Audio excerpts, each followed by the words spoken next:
I get to wake up and do amazing things, work with amazing people, solve problems. This is what it's about. You do 3 to 4 flips that net you over $1 million a year. Hearing you talk about all this is literally blowing my mind because I have never heard this before. I try to do some luxury flips that are $1 million plus profit deals. $1 million net? Yes. For example, right now I'm building one in Puerto Rico that's a 10,000 square foot house. It's a $6 million sale, and I'm all in for $2.5 million. Wow. So like that's the same as most flippers are doing 100 deals a year. I do on one deal. So you'll make like $3 million on that flip? Maybe not quite because I have financing and commissions and things like that. But my goal is net two on one deal. How many flips have you done and made more than $1 million? Well, it's really funny you asked that because when I first got started in real estate, you know how you write out all your goals? Yeah. Well, I had this weird goal of make $1 million on one deal. Like that was the goal. At the time I was flipping like $150,000 houses. So it was like way down the horizon. And I progressed. I kept moving up in price point. I was doing like $1 million deal, meaning sell at $1 million, not make $1 million, sell at $1 million. And I hung out there for a while. So I'd make a couple $100,000 on those deals. And then I said, okay, I'm ready. I'm ready to go to like the next step of luxury. So I moved to Scottsdale, Arizona. And now I jumped into the $4 million price point. That's scary. High. Yeah, that's it was really scary. And my first deal, I lost $200,000. Ooh. My second and third broke even. My fourth made 1.2 million. Oh my God. And that was over a period of years, right? Yeah. And then since then now, it was like I reset the thermostat because it was like, this is now my new normal. I had to do it first. It's that proof of concept, right? So I did it first. And then since then have done several. And it's now like, yeah, of course I do. I do 3 to 6 of those a year. Yeah, of course. Really? That's normal. You do 3 to 4 flips that net you over $1 million a year? That's my goal. 3 to 6 a year that are over $1 million net. I've never heard that before. It's residential, but it's luxury. What? And it's some remodel. So a recent one we did was in Scottsdale, Arizona. Bought it for 1.8, put $1 million in, all in for 2.8, sold for 4.6. What? A rehab. And guess what? It was really no different than doing a normal flip. It was a redesign and it was a lot and it was high capital, but same process. I have never heard this before. The highest I've heard that I could trust is like 340, around, let's say 300,000 from like a friend. I've never heard of people flipping houses and netting over $1 million. So when I say net, I'm talking after financing. I know after net, all yeah, yeah. And what was interesting is we sold that for 4-point-something million. And then the market's just blowing up, right? It's just going. 6 months later, they resold it for $1 million more. Oh my gosh. I watched that happen and I was like, why didn't I wait one more year? That's how it goes, right? So it's okay. Okay, so, man, I've never heard of that. That's literally blowing my mind right now. It's interesting that you said, you wrote that down, because I remember when I first started real estate, I was like, I want to have $100,000 in my bank account. And when I have $100,000 in my bank account, you'll have a ride. I'm just going to show everyone. I'm just going to be like, dude, I have 100 just to inspire them. And I would literally be driving to my job. Like, I'm going to make $100,000. And I, ended up doing that. But it's interesting that you wrote something else down and that ended up happening. You know what's funny though, is when I did it, it was actually a huge letdown because what I did was I built it up so much. Yeah. And then when it happened, I was like, that's it. That's it. Yeah. I think I should have enjoyed the journey a lot more. It was a 10-year road to get to that. Yeah. Slowly doing higher end, to get up to that. I missed out a little bit on just enjoying the process, but that's life, right? It's the journey, not the destination. Yeah. And I think that's a mistake that we make all the time is we think when I reach this certain thing, when I get the 100,000 in my bank account, then I'll be happy. Yeah, and then you get there and you're like, why am I not happy? Yeah. There's a little bit of that happened. Yeah. So it was a good lesson for me because it kind of helped me realize I get to wake up and do amazing things, work with amazing people, solve problems. This is what it's about. It's the right now, not the thing that happens later. Yeah. So I had that feeling too, where I eventually had 100,000 and I didn't even remember it till later that was my goal. And then I remember I became a millionaire and I called my buddies and I was like, I literally just feel broke actually. Especially if you're a flipper, because you just dump it all back into new deals. Yeah, exactly. Even when I had it in the bank account, I was like, I literally feel broke. Yeah. Like I don't feel anything. But okay, so now I need you to teach me how to make $1 million. How do you? In fact, I've had this conversation with Ryan a few times. So luxury real estate, it's a tricky niche because to break into the million net profit, you do need to be transacting at the 3 to 6. Okay. And even 3 is a little, so more like 4 to 6 million price point. Okay. So then you back out your numbers and it's just a normal formula like you normally do. Yeah. Right. And so then you stick to your formula. It's just you're selling at such a high price point that your net is actually percentage wise not any different. It's just you're hitting now bigger margins. And here's what I've learned. The higher up you go in price point, the less competition you have and the easier it is to do. Because when I go in and I do a full redesign, we're redoing everything and I'm hiring top of the line contractors, top of the line material. So I'm not saving a toilet seat.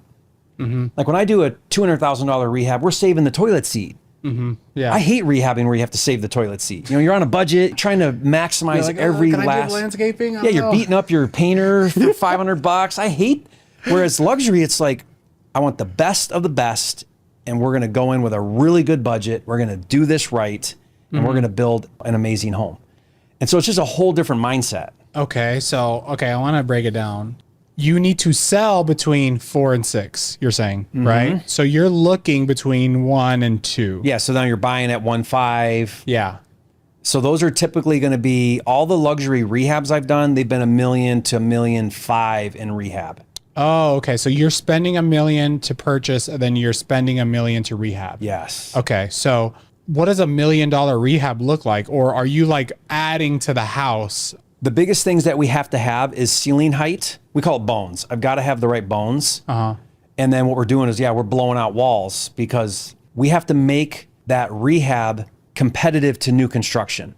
So here's the thing. If I'm going to rehab and sell a $4 million home, that $4 million home has to compete with a $5 million new construction because your buyer is going to be looking at new construction. Yeah. They're going to be looking at the same floor plan, the same materials as a new build. And why are they buying yours for 5 when they can buy new for 6 in the same neighborhood? Yeah. Because you're a deal now. You're new, but you're a rehab, not new build. Yeah. So I compare to the new construction market on a rehab. I want to be well under them, minimum 20% under where they're at with my rehab at the same level of quality. That's how I'll win. Got it. Does that make sense? Yeah, that makes a lot of sense. That's rehabbing. Now, new construction is you're just looking at what are all the new builds selling for and how do I match what they do. Yeah. Now, here's where I lost. Remember how I talked about how I lost money? The reason why I lost money was because it took time to figure out where to spend the money and not where to spend the money. The smartest flipper is not the one that makes the nicest house. It's the one that makes the most money. Meaning the genius is in not under renovating or over renovating, but finding the sweet spot. For example, sometimes on our flips, I won't do the master closet and I'll see what the market does. Or I won't do any blinds, no blinds. Okay. Because that's 10 grand. The master closet, shelving that thing out is 10 grand. Landscaping, I'll put trees this big instead of trees this big. So I'll spend 75 on landscaping instead of 300 on landscaping. All those things add up. 100%. Like, where do I spend the money? Where do I not spend the money? Do I do the sub-zero fridge? How do I go through this whole project? Because 50 grand here, 50 grand here, 50 grand here. Next thing you know, you blow your budget. You don't make any money. Yeah. But you got a nice house. So learning that is tricky. So it's just becoming a master of the luxury market and really understanding what do buyers want, what are their expectations, and what can you get away with. We call it compensate. Yeah. What will they compensate me for, and what will they penalize me for? Where do you find 7-figure flips? You have to have a market that sustains luxury. There's few markets that do. That's why I literally moved my family to Scottsdale, because Scottsdale, Arizona has a luxury market. Like, there's a regular buyer for 3 million is the low end, up to 10 million is a market. Whereas like other markets, like I was flipping in St. George, Utah. Okay. At the time, top of the market was $1 million. If you put out a $3 million house, there's no market for it. Maybe you'll sell it, but maybe it'll sit forever because there's not a buyer. So when I say a market, like demand, just wherever you go, are there healthy sold comps at that price point you want to play in? And then you know you can do something there. Vegas probably has it. Yeah, Vegas has it for sure. I bet you have a $3 to $6 million market here. Yeah, and I used to live in California, so I know they have it there. Definitely. But how do you find these 7-figure flips? Is there like a special mailing? I mean, we've done really well with agents. It's such a niche market that there's usually, like in Scottsdale, there's maybe a dozen that own the entire luxury market. Yeah. So we network with them and then they bring us pocket listings. So all our deals have been off market, but referred from agents. Like that one I talked about where we bought for 1.8, we spent $1 million, sold it for 4.6. That deal was an agent. They called us. They literally said, you have 10 minutes to say yes, or I'm calling the next guy. So I literally had 10 minutes to do a 1.8 purchase. Wow. And said yes. We knew the market really well, so it wasn't that hard. But that's how quick we had to move on that deal. Okay, now we know how to find them. How do you finance them? That's a great question too. So we've done 2 different things. We've gone through all of the brain damage to do bank financing. Oh. So, getting the 4% and 5% interest money, higher now, but qualifying for bank financing, not easy. You better have a really good tax return. So I strategically did not offset my taxes with like accumulating assets because I wanted to be bankable. So I paid the high tax so that I could bring a fat tax return to a bank who would finance me on my new builds. Got it. I played the long game. It sucked because I paid a lot in taxes. Yeah. But think about it. If you don't show that you made any money because you wrote it all off, the banks aren't going to give you financing. Why don't you use hard money? So that's another approach, but it's so stressful when you have a $20,000 a month interest payment to hard money that you don't make good choices now. You're so fast to drop the price. Yeah. You cut every corner you can. 7 days on market, you're like, dude, drop the price, drop the price, drop the price. Yeah, because you're so stressed out. So instead of that, what we do is equity partners. So we'll do 50-50. So I'm doing one right now like that. I get a money partner. I say, you give me 100% of the capital and we'll split the profit 50-50. That's crazy. It's I do a lot the of same money. thing on the $200,000 thing. houses. It's just more zeros, but same thing.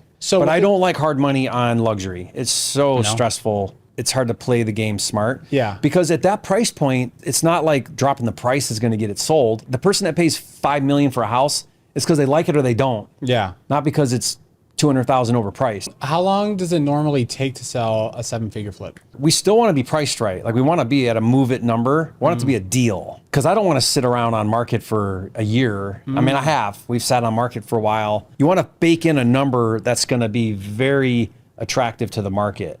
Okay. So a lot of these, we move them fast. Like the last one I sold for 4.6, it was right during Christmas at the worst time. The market had shifted, right? Rates had gone up.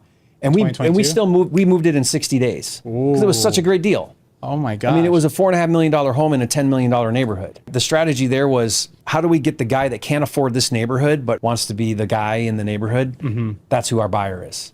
The guy that shouldn't be in that neighborhood, but he's trying to get in that neighborhood. So you actually think about the buyer before. Oh yeah. So luxury, it's all about the buyer. Everything we do is who's our buyer and how do we build to them. Do you hire a designer or do you? So we do some designers, but really we want to find the best of the best real estate agent in that luxury market. And they know the buyer. And what we found, like in Scottsdale, it's some dude in Chicago who sold his business for 150 million and it's a second home and they're all cash.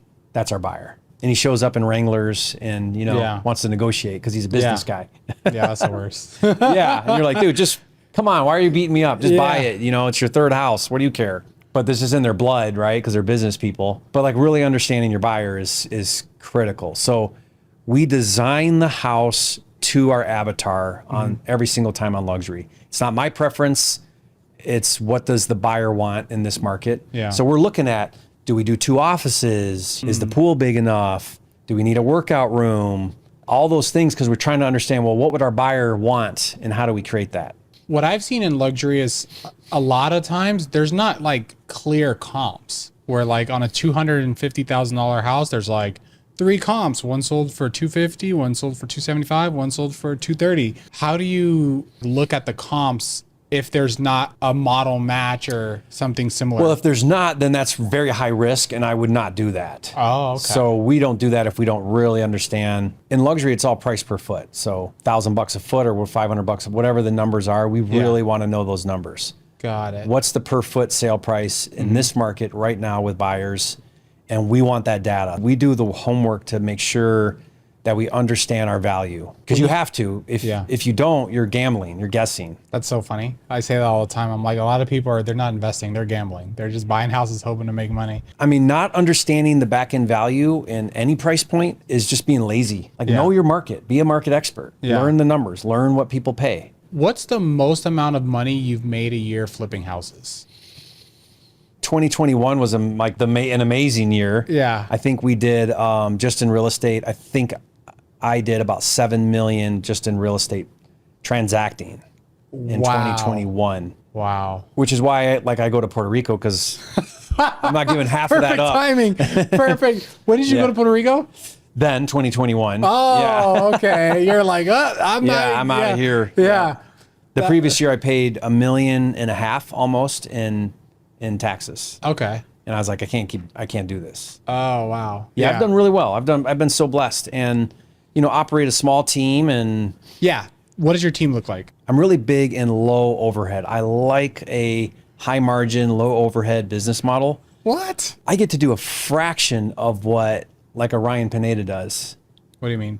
Like, I don't have 1,000 people running around doing stuff. I'm a small team. Like, low overhead, high margin business model, and my flipping's the same way.